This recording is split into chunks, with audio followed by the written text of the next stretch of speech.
Assalamualaikum warahmatullahi wabarakatuh. Ketemu lagi di Bang Teddy YouTube channel. Pada kesempatan hari ini, hari Rabu, tanggal 20 Desember tahun 2023, alhamdulillah saya mendapatkan penghargaan seniman atau budayawan dari pemerintah Kabupaten Bantul melalui Dinas Kebudayaan Kundo Kabudayaan Daerah Kabupaten Bantul.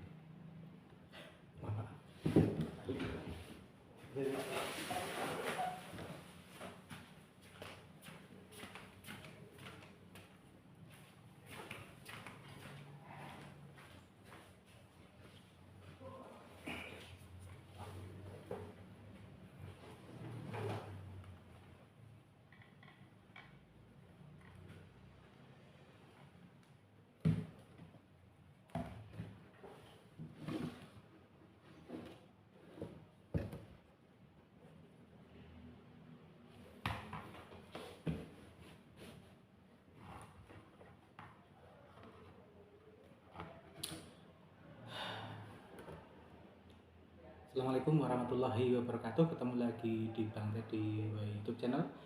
Pada kesempatan hari ini Rabu 20 Desember tahun 2023, alhamdulillah puji syukur kepada Tuhan Yang Maha Esa, saya mendapatkan award penghargaan seniman atau budayawan dari pemerintah Kabupaten Bantul melalui Dinas Kebudayaan Kundo Kabudayaan Kabupaten Bantul yang didanai oleh Dana Keistimewaan untuk tahun 2023.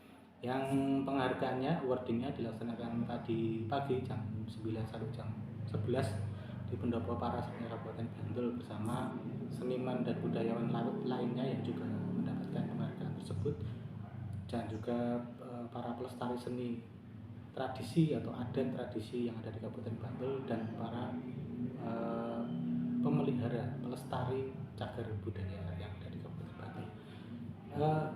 Penghargaan ini tentunya menjadi sesuatu yang sangat membanggakan sekaligus membahagiakan saya. Menurut para kurator yang dipimpin atau diketuai oleh Bapak Sumaryono, beliau adalah dulu Ketua Dewan Kebudayaan Bantul dulu, terus kemudian juga di Dewan Kebudayaan Daerah Istimewa Yogyakarta, dosen isi. Beliau adalah profesornya seni budaya, mengerti banyak tentang riset-riset tokoh seniman budayawan pelaku pelestari seni tradisi yang ada di Bantul dan daerah istimewa Yogyakarta. Beberapa hal yang mungkin dipertimbangkan kenapa mungkin saya termasuk salah satu penerima penghargaan untuk yang kategori perorangan pelaku seni atau budaya. Salah satunya yang pertama, ini semua dikaitkan dengan tata aturan yang sudah ditetapkan oleh Kundo Kabudayaan Daerah Istimewa Yogyakarta, di mana untuk bidang seni budaya yang kemudian saya mendapatkan penghargaan tersebut sudah saya lakukan lebih dari 20 tahun terakhir ini. Usia saya sekarang 40 tahun lebih, sehingga memang 20 tahun yang lalu lebih ya, sejak kalau saya sering menyampaikan kepada teman-teman, saya bahkan menulis puisi saja sudah mulai sejak usia SD, sekolah dasar. SMP juga sudah banyak cerpen, puisi, beberapa naskah yang kemudian ketika di SMA dunia penulisan itu begitu bergelora, pernah karya tulis ilmiah saja sampai 41 karya ilmiah. Begitupun ketika masa-masa kuliah dan masa-masa pasca kuliah, banyak hal yang sudah saya lakukan 20 tahun lebih ya, untuk 20 tahun terakhir lebih itu. Dan mungkin itu salah satu kriteria yang kenapa saya sendiri sebenarnya kaget, karena pikir saya termasuk usianya daripada penerima yang lain ya, 5 seniman budaya saya paling muda, sehingga kemudian saya berpikir kok saya sudah dapat. Malah rada kaget, malah agak kaget ya ketika mendapatkan award ini. Namun ya alhamdulillah dan terima kasih apresiasinya Dinas Kebudayaan Kabupaten Bantul, pemerintah Kabupaten Bantul untuk kemudian menetapkan saya mendapatkan penghargaan untuk tahun 2023 kali ini. Ya, perjalanan 20 tahun lebih itu bukan karena saya sendiri, walaupun saya memang kemudian memilih jalur ini sampai saat ini bersetia dengan yang saya pilih dunia seni budaya, khususnya untuk sastra, teater, film, dan kemudian dunia jurnalisme kebudayaan, seni budaya. Eh, tapi saya tidak bisa sendiri, banyak orang di belakang saya yang kemudian kalau dirunut kembali ketika masa-masa SD, SMP, SMA, masa-masa sekolah, masa-masa kuliah, itu banyak orang-orang yang mempengaruhi saya dalam berkesenian, dalam menjalani ritus budaya yang kemudian saya pilih menjadi salah satu jalan hidup ya mungkin. Ada banyak orang di sana dan banyak teman yang di sana.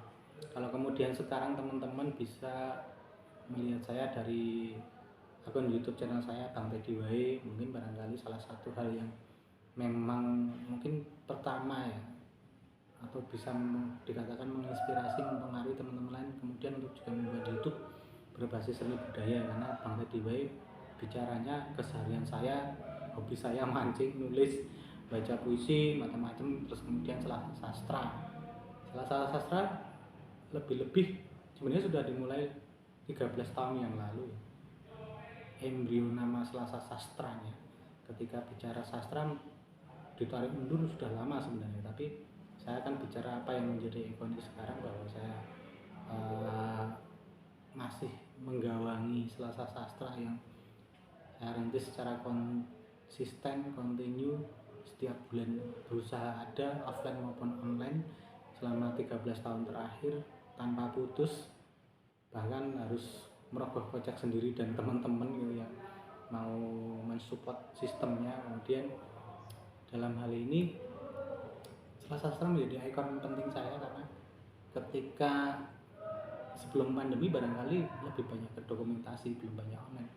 YouTube saya lebih banyak ke keseharian dan hobi ya. Tetapi begitu pandemi datang, saya pikir salah satu cara untuk kita tetap mempertahankan semangat hidup ya, kreativitas, juga persoalan gimana ya kita menghidupkan suasana berseni dan berbudaya selama masa pandemi Covid yang dilarang ketemu siapa-siapa di luar ruangan dan seterusnya. Sehingga saya melakukan terobosan konsep-konsep online atau live streaming ya. Kalau biasanya tapping dikirim dari rumah, kemudian saya kompilasi, saya edit, saya upload, ditonton bareng-bareng. Saat itu barangkali bagian penting dalam masa pengabdian saya dalam dunia khususnya sastra, khususnya Selasa Sastra lagi. Karena orang-orang ketika di rumah saja ya gabut, di luar tidak boleh ketemu orang, pandemi Covid, tidak ada pekerjaan, tidak ada aktivitas, tidak ada seni budaya yang jalan. Jadi kemudian saya pikir itu terobosan, meskipun Selasa Sastra sudah dibangun sebelumnya, sebelum pandemi datang. Pernah di Bantul Teras Cafe, pernah di Gi Cafe, pernah di Aita Cafe, pernah di dusun-dusun, pernah di lembaga-lembaga, di kafe-kafe, di berbagai komunitas. Yang saya ingat mulainya itu 13 tahun lalu di pinggir jalan trotoar di angkringan depan Telkom Bejen Bantul ya, dengan loncengnya buku Rahim Titipan karyanya Mas Ratmo Budi Santoso. Itu yang mendorong saya. Kenapa itu ya, karena saat itu banyak, sebenarnya sudah ada beberapa tempat apresiasi sastra, tapi dapat dikatakan untuk para senior. Nah, saya kepingin menjalinkan antara yang senior ke junior atau bahkan awal. Jadi saya mencetuskan dan teman-teman itu membuat namanya Selasa Sastra. Itu yang terkait dengan sastra. Kalau ditarik ulur, banyak, berapa kali saya mengadakan workshop sastra kepenulisan, itu tahun 2007, tahun 2019, juga tahun 99 pernah ada gitu. Kalau dilihat di Facebook, dulu saya suka ngupload di Facebook, kalau sekarang jarang-jarang ya. Kegiatan-kegiatan itu bersama beberapa teman-teman seniman sastrawan senior yang penulis yang sudah jadi di bidang sastra, itu yang cukup, menurut saya cukup fenomenal. Kalau bicara teater, saat ini ada Paguyuban Teater Bantul, tetapi ditarik mundur ke belakang masa-masa sebelum Covid, bertemuannya di rumah Pak Fajar Suwarno di Sanden sana. Sebelum itu ada namanya Forum Komunikasi Teater Bantul, di mana saya sebagai sekretaris, ketuanya Mas Eko YP, bendaranya Mas Rodi Martono. yang itu kita buat tahun gempa itu 2006 ya, berarti 2007 kita membuat namanya Forum Komunikasi Teater Bantul. Sebenarnya Forum Komunikasi Teater Bantul lahir dari kegiatan teman-teman paguyuban teater Bantul sebelumnya yang pernah ada kegiatan baik mandiri maupun kolaborasi dengan pemerintah Kabupaten Bantul. Namun kemudian sempat off sehingga kemudian kami muncul dengan nama Forum Komunikasi Teater Bantul. Kemudian diminta fusi lagi dan satu-satunya sekarang ada Paguyuban Teater Bantul gitu. Di luar itu sebenarnya tahun 2007 juga ketika Forum Komunikasi Teater Bantul dibentuk, itu memang menjaring komunitas teater atau kelompok-kelompok teater yang sudah mandiri ya, sudah dewasa, sudah senior. Nah, di tingkat junior, di tingkat remaja kita membuat namanya, ini inisiatif kami sendiri bersama teman-teman membuat namanya Komatera, Komunitas Teater Remaja. Home base-nya di Bantul, walaupun secara khususnya di Bantul tapi umumnya DIY bisa ikut. Namun kemudian seiring perkembangan waktu, dulu ada festival teater remaja, festival teater pelajar, kemudian mendampingi beberapa komunitas sekolah SMA yang maju FLS 2N ya, sempat membawa SMA 2 Bantul menjadi juara nasional juga dulu. Di luar itu kemudian perkembangannya Komatera akhir-akhir ini bermain di lini workshop acting atau agent talent, manajemen artis. Dan beberapa teman kemudian muncul sebagai MC muda, ada yang kemudian jadi figuran, ada yang kemudian memang menekuni bidang keartisan, aktor, juga bersama teman-teman yang lain juga di sana. Saya tidak sendiri ya, kembali lagi mungkin secara inisiatif mulainya dari saya sebagai pemantik, menginspirasi, mengajak teman-teman, dan kemudian teman-teman bisa mereplikasi. Kalau kemudian bicara film, dulu saya sempat bergabung di Kalika Production, kemudian sempat direkrut oleh Dinas Kebudayaan Daerah Istimewa Yogyakarta sebagai perfilman. Saya lupa tahunnya tahun berapa ya. Kemudian di tahun 2017 pulang kandang di Bantul, saya bersama teman-teman membuat Paguyuban Sinias Bantul hingga saat ini. Sama sih, secara konseptual kita bermain di sinematografi, namun karena saya penekanannya lebih ke sastra, bagaimana kemudian skenario film itu tidak sekedar skenario film, tetapi bagaimana kita olah menjadi nilai sastranya, artistiknya dapat. Dan ini beberapa yang kemudian menjadi PR panjang, belum sampai saat ini ya belum bisa dianggap memuaskan, tapi itu penting.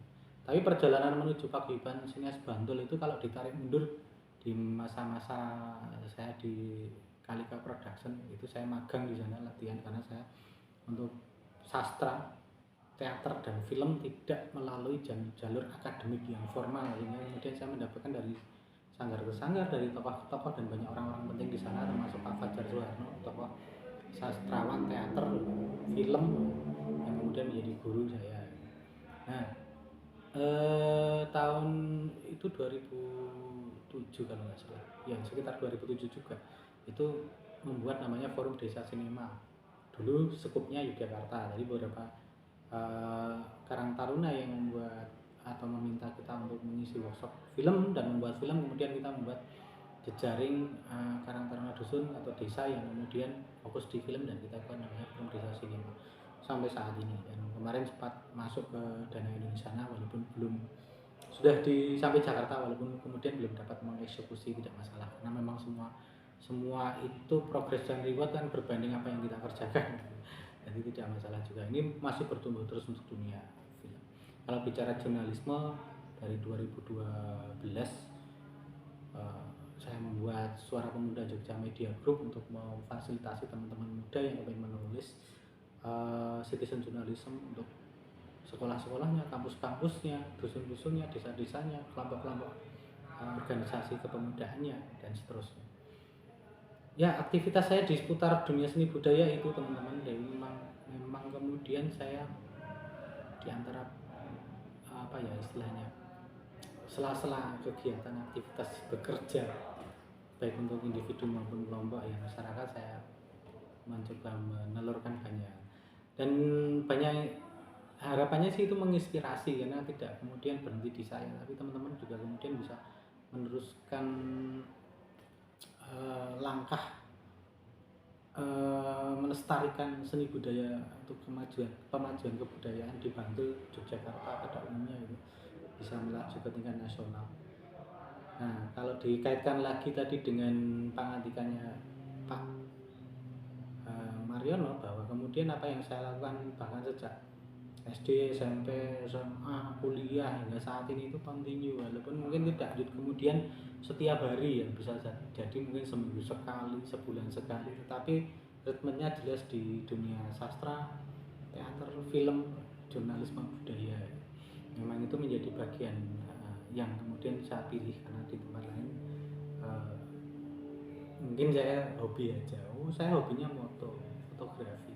Ya foto-foto seni lah yang kemudian menjadi pokok apa yang kemudian menjadi bahan saya dalam membuat karya fotografi.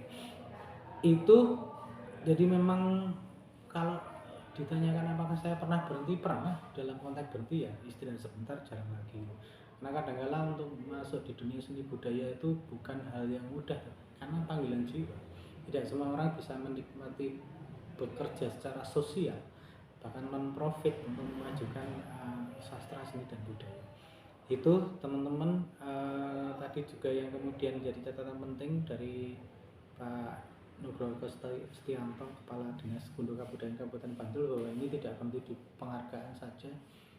Saya berharap justru nanti pasca ini teman-teman muda lah yang kemudian banyak berkecimpung di dunia seni budaya, entah di sastra, teater, film, jurnalisme budaya, fotografi budaya, macam-macam terkait pelestarian seni adat tradisi yang ada di Kabupaten Bantul, DIY umumnya, kemudian juga cagar budaya ya, karena banyak orang yang kemudian meninggalkan, punya tahu tapi tidak mau mengambil peran untuk melestarikan hal tersebut. Nah itu barangkali yang bisa kami sampaikan. Terima kasih Gunduka Kebudayaan Kabupaten Bantul untuk awardnya, menunggu 20 tahun.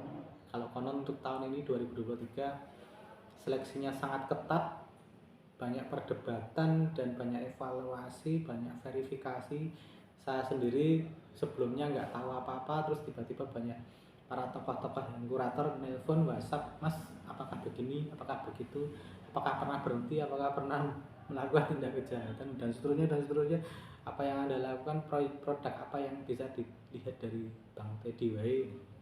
Selain YouTube ada Selasa Sastra, Paguyuban Sinas Bantul, Forum Desa Sinema, Komatera, FKTB, macam-macam sekali yang kemudian saya berharap itu tidak berhenti di saya tapi juga bisa dilanjutkan teman-teman juga bisa membuat hal baru, bisa tetap memajukan seni dan budaya Kabupaten Bantul, tidak hanya berhenti di lokal Bantul tapi go internasional. Untuk lengkapnya videonya akan saya ambilkan caption to caption dari dokumentasinya dinas maupun yang tak buat tadi. Nanti bisa dilihat pasca saya menutup sesi open mic kali ini. Seterusnya juga beritanya bisa dilihat di suarapemudajogja.com. Barangkali itu, terima kasih. Oh ya, satu hal yang ingin saya sampaikan, tahun 2023 bagi saya luar biasa. Ada dukanya, ada sukanya. Awal tahun saya kehilangan bapak saya, Almarhum Sunedi bin Sumadi, dan kemudian penghujung tahun 2023 ini saya mendapatkan award ini. Prosesnya tidak mudah, sangat panjang, bukan hal yang instan. Bahkan saya juga pernah merasa capek untuk mempertahankan apa yang saya lakukan, tapi saya didorong oleh keluarga. Maka dari itu terima kasih keluarga besar saya yang telah mendukung saya untuk memilih jalan kehidupan seperti ini. Terima kasih juga para relasi, donatur pemerintah, teman-teman baik swasta maupun donatur, ataupun rekan-rekan yang secara sukarela terus menemani saya dalam berkiprah dalam seni budaya, khususnya sastra, teater, film, jurnalisme budaya, fotografi budaya. Terima kasih.